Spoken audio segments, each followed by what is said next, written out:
There's a very easy way you can make your own hand sanitizer. The most important thing is it needs above 70% alcohol. That's the number one most important thing. Take a little bit of lavender oil, I would say about 10 drops in a 2-ounce bottle, empty bottle. Add 70% proof alcohol and use a couple of drops, maybe 4, maybe 6. I like it stronger, so I add about 20 drops.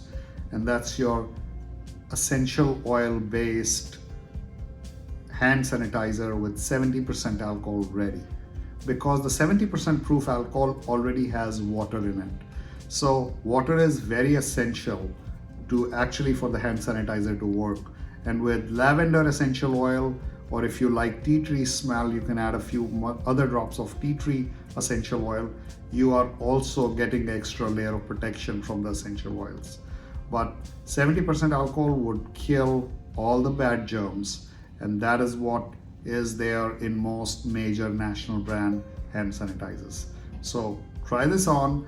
I use a spray bottle because I can spray it on the handle of the car, spray it on the steering, spray it on the cart in the grocery store and anywhere else. So try it out.